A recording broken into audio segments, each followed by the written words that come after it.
seat on a fucking helicopter, double C, no Chanel, cause she's bad, bad, bad.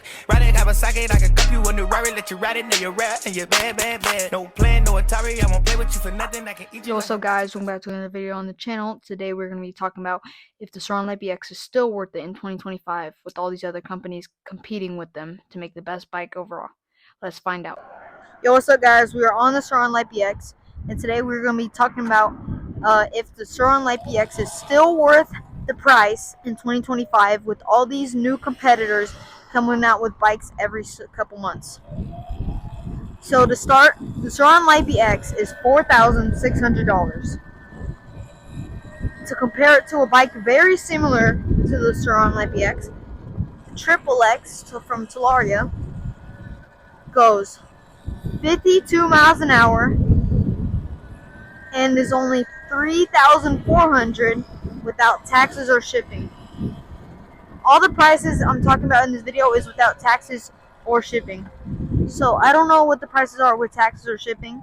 It depends on where you're located, so that's why I don't include them. A bike very close in price to the Sur-Ron is a Talaria MX-5 with a price point of $4,700 on Lunicycle last time I checked. Goes 60 miles an hour, has so much torque, and it's such a good rider, so smooth. But a E-Ride Pro SS 3.0, I don't know about the SR, how much SR is, but the 3.0 was at $5,000, but it just recently went up $800 because of the tariffs. It's now at $5,800, which is exactly how much ABMX 9000 and a Sur-Ron cost together. But the difference is the E-Ride Pro with that price goes 64 miles an hour, while the Sur-Ron would only go about 50s or something, in the 50s with that controller. So it's not really about how much money you're spending, it's how much, like, how you view the money and like how wisely you spend it. Because you can get a Triple X, get an EBMX 9000, and it would be the same price as a Sur-Ron LBX. And personally, I believe that buying a Sur-Ron brand new is not worth it if you're going for speed. I believe that if you want to stay on a budget and spend the same amount of money as buying a brand new Sur-Ron, I would go for a Triple X and then an EBMX 9000 to have your bike faster, and you will be able to tune it. Because, yeah, you can upgrade a Sur-Ron more than most of these other bikes, but think about it. Why would you spend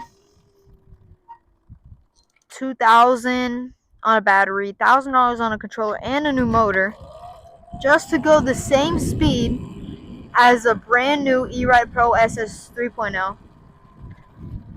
And the Sur-Ron would cost way more.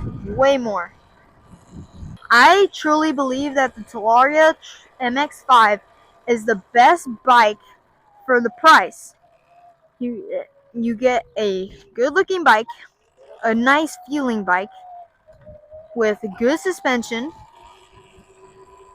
that goes 60 miles an hour. What bike costs the amount of a Sur-Ron and goes 20 miles an hour faster? I can't name one. Sure, you have an E-Ride Pro, but no E-Ride Pro costs $4,700. Even the Triple X is a really good bike. You can get an EBMX 9000 controller for the same price as a Sur-Ron with the bike, and you will still go way faster than a Sur-Ron without the controller. And you can use that $1,000 that you would save getting a Triple X over a Sur-Ron on the looks of the bike, like gut seat covers, thrill seekers seat covers, powder coat, forks, yeah.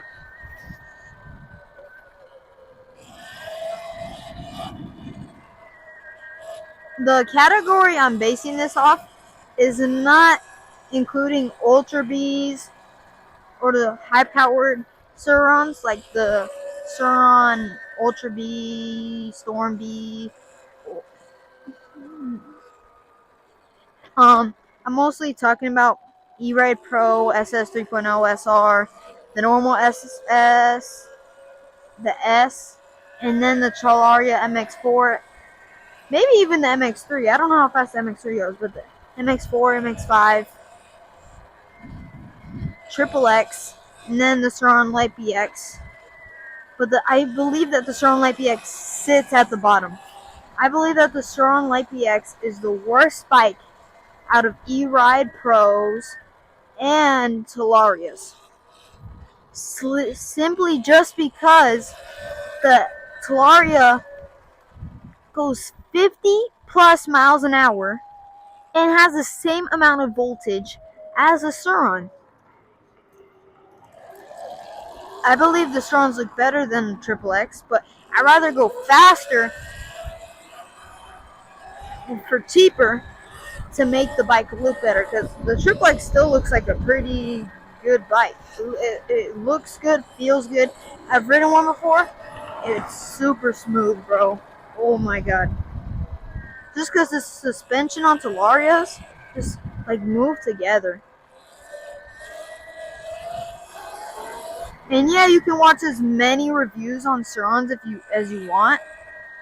None of the Surrons, unless you upgrade it and spend $5,000 on upgrading it, compare to these E-Ride Pros or Talarias that come stock with these 72 volts, with these 60 mile an hour plus top speeds.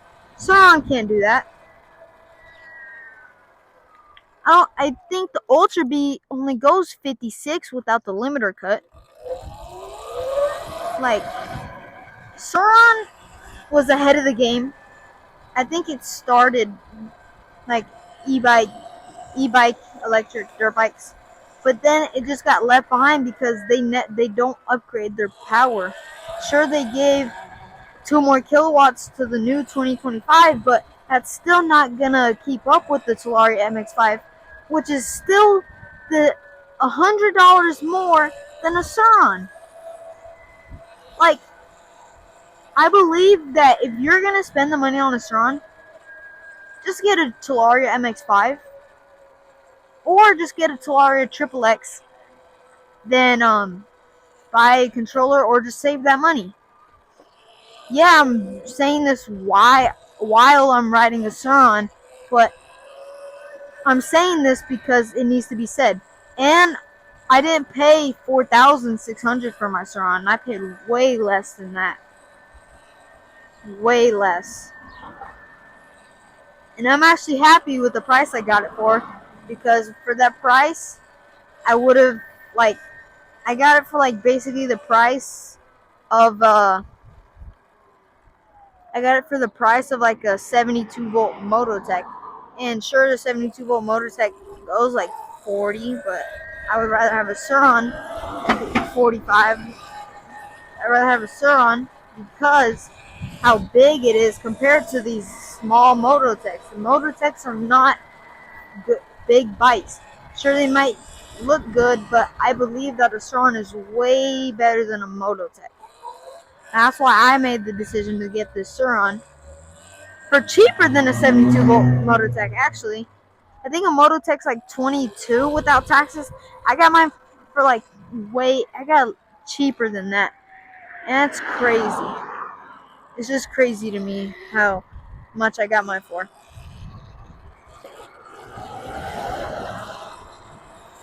So I'm gonna head back to my house.